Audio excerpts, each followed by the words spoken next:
Hello everyone, I am Rusha Mukherjee, a student of Shwendranath Law College and currently interning with Lex and Company. We know that right and duties are two sides of the same coin. If there is a right, there has to be a duty. And duties may not be enforceable by law, but if we don't diligently do our duties, the rights will not come. Mahatma Gandhi has also told that if we perform our duties with dedication and diligence, the right is not far to seek. So, fundamental duties, that is defined under Article 51A, is the backbone of the democracy. We all have to abide by the fundamental duties, though we are not compelled to do so. I would say that this part, the new part 4A, consists of only one Article 51A, was added to the Constitution by the 42nd Amendment Act of the 1976. This article for the first time specifies a code of 10 fundamental duties for every citizen. Article 51A says it shall be the duty of every citizen of India to abide by the Constitution and respects its ideal and institutions, the national flag and national anthem, to cherish and follow the noble ideas which inspired our national struggle for freedom. It also tells us about upholding and protecting the sovereignty, integrity, and the unity of India.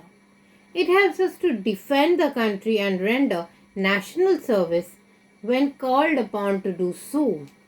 Hence, we all are actually bound to serve the country if we are compelled to do so at the need of the hour.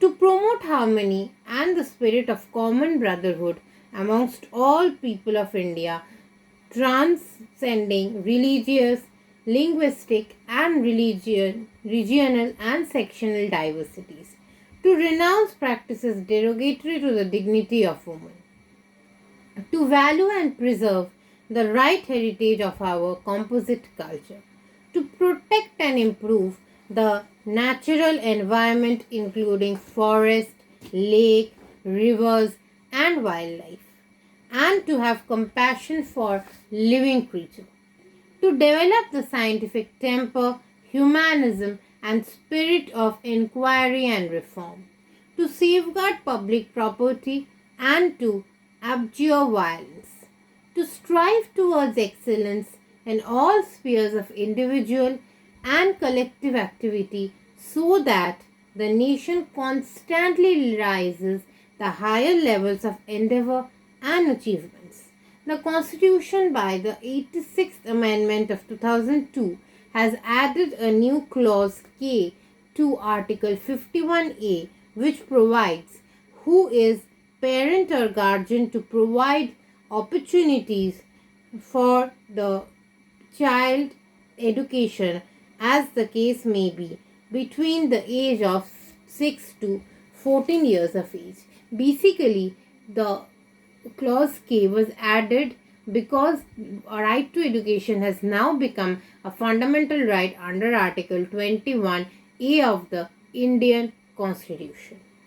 The duties incorporated under the 42nd Amendment as the Article 51A are statutory duties, and we know they are not enforceable by law.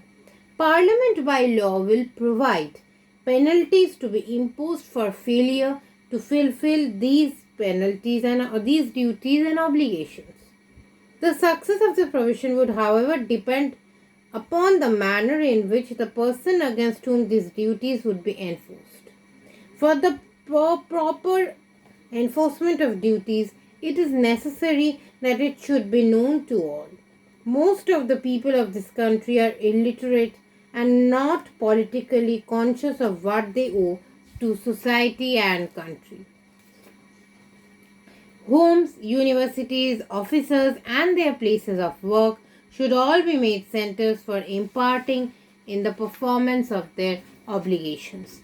In MC Mehta versus Union of India, that is the SCC 71, the Supreme Court has held that under Article 51 AG, it is the duty of the central government to introduce compulsory teaching of lessons at least for 1 hour in a week on protection and improvement of natural environment in all educational institutions of the country. We all have to abide by the fundamental duties if we want to give our country a better future, because only fighting for rights and not following the duties will actually make the basic democratic setup a foul play.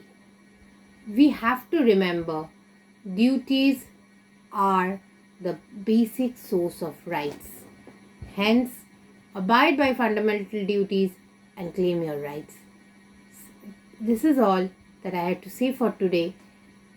If you like the video, please subscribe to the channel. Thank you and have a nice day.